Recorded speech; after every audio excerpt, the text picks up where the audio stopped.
So please, would you welcome, ladies and gentlemen, our first two finalists, David Hartley from Wensleydale Dairy Products and Adrian Hall from Brandon Medical Company. David,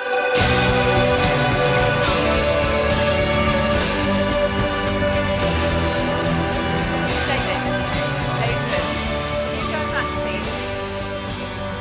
David, you can come inside here. Wonderful. You take a seat in the middle there.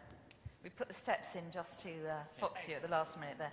And as part of our judging process, Mark mentioned them already. I mean, it was a group of 5 judges. We had 2 from HSBC, 1 from Grant Thornton, and 2 customer judges. And we are going to hear from the lady from Mums and Puppers after dinner. But first, would you please welcome Paul Theakston from Black Sheep Brewery. Did you ever think you'd get this far, Adrian? Well, I have to say, when you compare it to some of the companies that were met along the way, frankly, no. It's unusual to be stood in a room full of such a group of excellent businesses with fantastic stories to talk about, fantastic opinions, and just to be sat here against that background is such an achievement. So I think we would all say we're very pleased to have reached this point. But you're being very modest, which is wonderful. But there must have been a sense of confidence there that actually encouraged you to get involved in the first place. You must have thought, I can do this, I can get out there, I can get involved. Oh, absolutely, yeah. I mean, Brandon Medical has some absolutely fantastic products. We compete against companies which are multi-billion-pound companies. And our company's a £7-8 million company. We know we've got good products, we've got a fantastic story, and our challenge is how to project that. And associations with programs like this, and HSBC, which has the global reach that it does. What a fantastic opportunity for businesses like ours. I imagine that at the moment, it is clearly a very tough time to be a businessman. And actually what David's talking about is almost kind of having the courage and the time and the space to lift your eyes and kind of take a look around, in a sense, to be more strategic. Do you think that would be an accurate description of the process in a sense? Oh, absolutely. I'd echo what David said. And I think everybody that was there in Mexico said, to take a week to bounce ideas off other intelligent, inspirational, insightful people, and to spend some time with your own thoughts. The trouble is, in our type and scale of businesses, they are all consuming, they are life passions.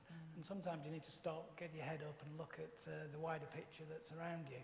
And taking yourself into a different place and a different culture is an excellent way of doing that. What about you, Adrian? What did you make of Mexico City? Well, we actually have a distributor in Mexico, and in fact this afternoon Alexander has been on the phone to us, and looks like he's closed an order with one of their military establishments for a couple of operating theatres. We've been working with them for about 7 years, and it is a completely different marketplace. It's very much about relationship. You sit down and you will have 2 hours of talking about dinner and family, and and business follows on. And there's a lesson there actually that in the digital world of email and web space, people buy from people. We sell a very specialist product that people don't fully understand. So first they want to understand you. Do I trust this guy? Is this guy going to be around when I need him? And having built that relationship, then you build the business. And actually that's not a bad lesson to translate into the rest of your business and anybody's business. As a result of this process that you've been part of, do you think you have actually come back and made any changes to your own business? Oh yeah, we most certainly have. We came back and I think I spent most of the night on the flight back writing up several pages of just little flash points from the week.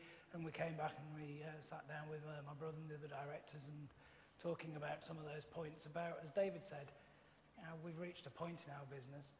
How do we actually take a £5 million to be a £50 million business? And interesting listening to David about a lot of his perspective, a lot of companies thinking in timescales of months, which I think the UK is particularly guilty of.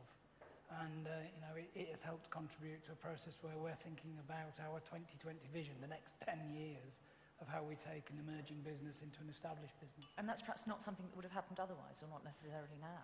The process of sitting and taking time to think and bounce off other people has definitely helped sort of push that agenda along and given us clarity, I think.